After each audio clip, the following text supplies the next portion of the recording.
નમસ્તે વિદ્યાર્થી મિત્રો, પાઠ 7માં સ્વાધ્યાયની પ્રશ્નોત્તરીમાં હવે આપણે પ્રશ્ન નંબર 9 જોઈશું.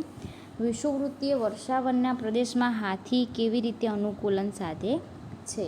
તો વિષુવવૃત્તીય વર્ષાવનના આપણે પ્રાણીઓ જોયા હતા, એમાં જે હાથી નામનું પ્રાણી હતું એના કયા અનુકૂલનો છે, એ કેવી રીતે ત્યાં રહી શકે છે એ આપણે જોવાનું છે.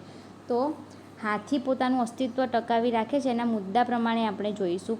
તો પ્રશ્ન 1 જોઈએ. મુદ્દો નંબર 1 કે વિષુવવૃત્તીય વર્ષાવનમાં વનસ્પતિ વધુ ઉગે છે, તેથી તેને ખોરાક એટલે કે હાથીને ખોરાક સરળતાથી મળી રહે છે. આગળ તેને સૂંઢ હોય છે જે તેના નાક તરીકે કાર્ય કરે છે. તે ગંધ પ્રત્યે સંવેદનશીલ છે, આથી પોતાના ખાવાલાયક ખોરાકની પસંદગી કરે છે. આગળનો મુદ્દો ખોરાક પકડવા તથા મોંમાં મૂકવા માટે સૂંઢનો ઉપયોગ કરે છે.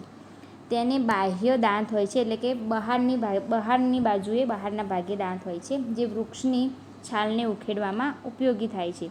વૃક્ષની છાલ અને વૃક્ષની ડાળીઓ તેનો પ્રિય ખોરાક છે, આથી તે ખોરાકની હરીફાઈમાં સરળતાથી ટકી શકે છે.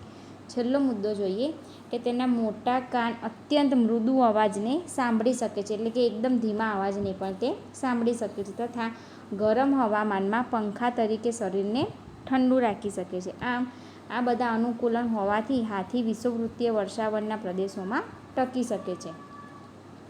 આગળનો પ્રશ્ન જોઈએ. નીચેના પ્રશ્નોનો જવાબને અનુરૂપ સાચો વિકલ્પ પસંદ કરો. 10, 11 અને 12. એમાં પ્રશ્ન નંબર 10 જોઈશું આપણે કે શરીર પર ચટપટા ધરાવતું માંસભક્ષી પ્રાણી તેનો શિકાર પકડતી વખતે ઝડપથી ઘસે છે. જે મોટે ભાગે 4 વિકલ્પો આપેલા છે.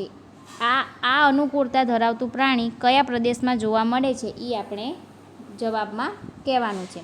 તો વિકલ્પ છે, પહેલો વિકલ્પ એટલે ધ્રુવ પ્રદેશમાં જોવા મળે છે. વિકલ્પ બીજો રણ પ્રદેશમાં જોવા મળે છે. વિકલ્પ નંબર 3 સમુદ્રમાં જોવા મળે છે. અને વિકલ્પ નંબર 4 વિષુવવૃત્તીય વર્ષાવનમાં જોવા મળે છે. તો શરીર પર ચટપટા ધરાવતું માંસભક્ષી પ્રાણી તેનો શિકાર પકડતી વખતે ઝડપથી ખસે છે, તે મોટે ભાગે વિષુવવૃત્તીય વર્ષાવનમાં જોવા મળે છે. એટલે આપણો જવાબ આવશે વિકલ્પ નંબર 4.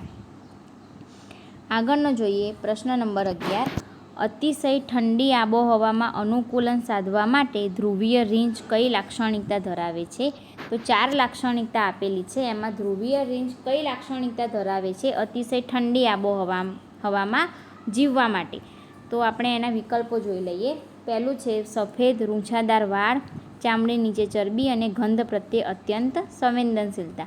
બીજું વિકલ્પ છે પાતળી ચામડી, મોટી આંખો, સફેદ અને મોટા પંજા. ત્રીજું વિકલ્પ છે લાંબી પૂંછડી, મજબૂત જડબા, સફેદ મોટા પંજા. અને ચોથું વિકલ્પ છે સફેદ શરીર, તરવા માટેના પંજા અને શ્વસન માટે ચૂઈ. તો આપણો જવાબ આવશે વિકલ્પ નંબર 1 સફેદ રૂંછાદાર વાળ, ચામડી નીચે ચરબીનું સ્તર અને ગંધ પ્રત્યે અત્યંત સંવેદનશીલતા.